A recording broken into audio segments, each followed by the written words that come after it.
भगवत गीता में एक श्लोक है, सुख दुखे समय कृत्वा लाभा लाभो जया जयो ततो युद्धा युजस्व नैवं पापम वाप्यसि।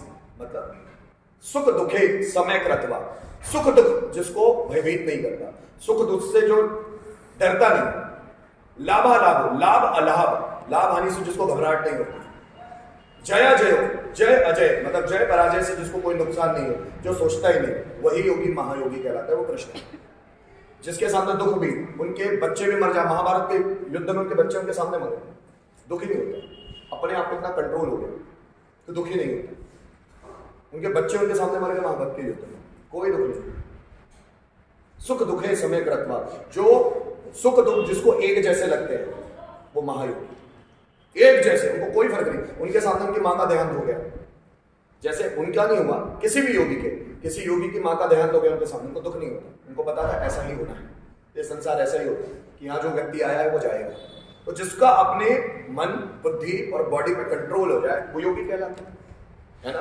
तो आप सोचो, कृष्ण महायोगी और शिव आदि योगी है, और हम लोग 2 मिनट पर अगर योग लगाना मतलब मेडिटेशन के लिए बैठे तो मन 17 बार इधर उधर भटकता है, कंट्रोलिंग पावर ही नहीं। पता है क्यों? क्योंकि हमको ऐसा ही सिखाया गया है कि सोचना है। अगर अपने आप को बहुत तेज तर्राट रखना है तो हमको अपने आप को शांत रखना सीखना पड़ेगा। हनुमान जी को भूख नहीं लगती, कृष्ण को भूख नहीं लगती, राम जंगल में भी रहते हैं तो अपने आप को कंट्रोल कर सकते हैं। अब देखो लक्ष्मण के पास योग निद्रा की सिद्धि थी। योग निद्रा मतलब जिसको नींद ही नहीं आती, वो नींद को अपने हिसाब से कंट्रोल कर सकता है, नींद ही नहीं आएगी, जब वो सोना चाहते तभी सो। लक्ष्मण को योग निद्रा में सिद्धि थी। वो जब राम और सीता माता सोते थे उस कुटिया में, तो उसके चारों रात भर सुरक्षा का घेरा लगाए रखते थे, लक्ष्मण सोते नहीं थे रात भर। वैसे अर्जुन को योग निद्रा सिद्ध कर ली थी अर्जुन ने। अर्जुन भी जब वनवास में थे तो अर्जुन को भी नींद अपनी मर्जी से आएगी ही नहीं। कहा जाता कि इंसान ढंग से खाए नहीं और ढंग से सोए नहीं तो बीमार होकर मर सकता है, लेकिन अर्जुन बहुत समय तक सोते ही नहीं थे। लक्ष्मण तो कहे 14 साल तक नहीं सोए, बहुत कम रेयर नींद हुई है, सोए नहीं वो अपने भाई और भाभी की रक्षा के लिए 14 साल तक। पता है उनकी जो वाइफ थी ना उर्मिला, उनको भी ये सिद्धि थी कि वो भी सोती नहीं थी रात में ना भी। हम लोग क्यों सोते हैं? क्योंकि हम थक जाते हैं, हमारी बॉडी को एनर्जी की जरूरत है, तो हम सोते हैं, तो सोने के थ्रू हमारी बॉडी को एनर्जी मिलती है। जब हम सोते हैं तो हम इस दुनिया से गायब हो जाते हैं। आप सोते हो तो आपको याद रहता है कुछ भी नहीं, हम इस दुनिया से गायब हो जाते हैं। प्रकृति हमको एनर्जी दे देती है वापस दूसरे दिन उठने के लिए, ताकि हम उठे और फिर अपने काम में लग जाए।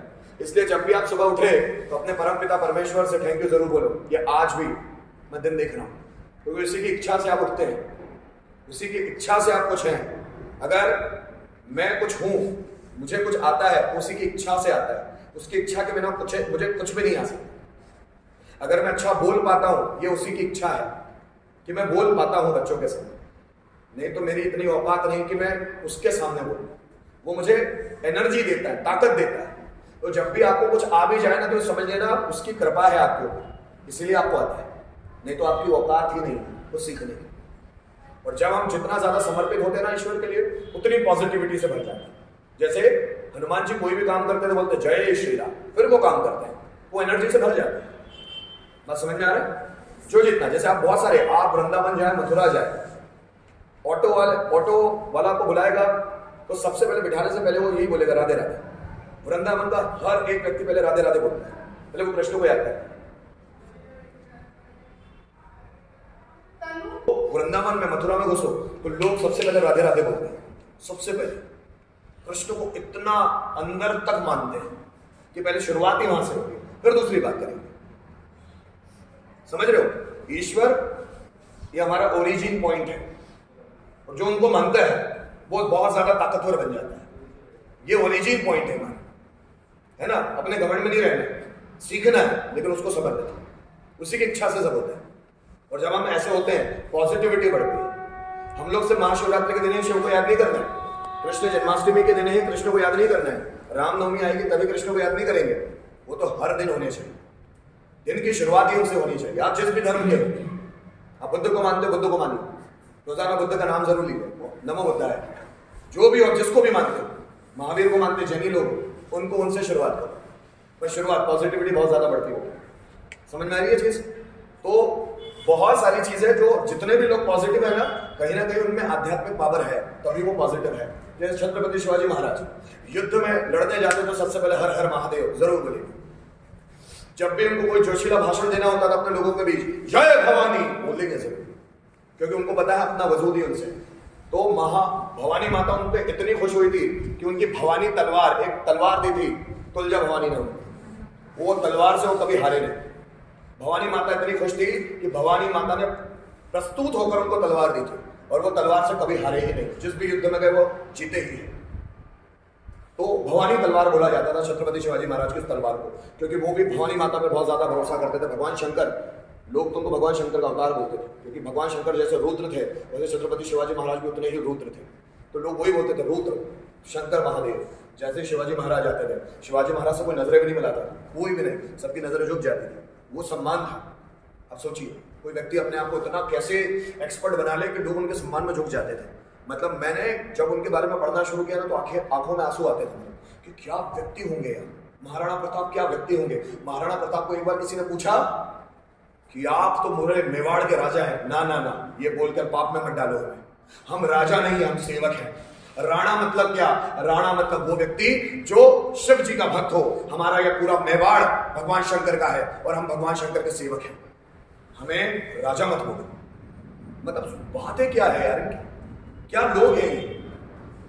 छत्रपति शिवाजी महाराज को बोले 1974 में कि राजा, राज्याभिषेक करते हैं आपका राजा। मुझे राजा बनने के लिए मैंने मुगलों को या दूसरे लोगों को मारा नहीं, मैं राजा नहीं बनना चाहता, मैं बस अपने लोगों के दिलों में जगह बनाना चाहता हूं, मैं राजा नहीं बनना चाहता। फिर भी मराठी लोगों ने उनको राजा बनाया। महाराणा प्रताप कभी राजा बनना ही नहीं चाहते। ऐसे लोग जिनको पोस्ट का कोई लालच ही नहीं है, उनको फेमस होने का कोई लालच नहीं है, ऐसे लोगों का नाम विश्व में स्वर्ण अक्षरों में लिखा जाता है। आज तक कोई भुला नहीं पा रहे। छत्रपति शिवाजी महाराज को पौने 400 साल हो गए, आज भी बातें होती है। महाराणा प्रताप को लगभग 450 साल हो गए, फिर भी आज लोग याद करते हैं। छत्रपति पृथ्वीराज चौहान को 1000 साल हो गए, अभी भी याद करते हैं। पता है क्यों? इतना दम था। जिसमें दम होगा उसको याद किया जाता है मेरे बच्चे, जिसमें भी दम होगा। और जो लोगों के लिए समर्पित है, जैसे मैं आपसे सिर्फ एक एग्जाम्पल पूछता हूं, एक एग्जाम्पल कि हनुमान, राम जी के हनुमान ने बहुत काम किए।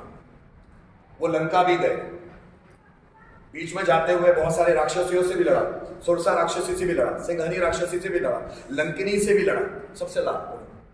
उसके बाद लंका में भी गए, फिर उन्होंने अक्षय कुमार जो रावण का एक लड़का था उससे भी लड़ाई की, मेघनाथ से भी लड़ाई की। उसके बाद रावण को भी, रावण के कोर्ट में जाकर, रावण के दरबार में जाकर रावण को हिला के आए वो हनुमान जी। वो जानते थे कि रावण बहुत बड़ा है, दुनिया का सबसे बड़ा विलन है, रावण को हिला के आए दरबार में। उसके बाद वापस भी आए। बहुत सारे इम्पॉसिबल काम करते हैं, संजीवनी पर्वत उठा के लाते हैं, क्या नहीं करते। राम और लक्ष्मण को जब अहि रावण और मही रावण उठा के ले जाते हैं पाताल लोक में, तो हनुमान जी पाताल लोक में भी घुस जाते हैं।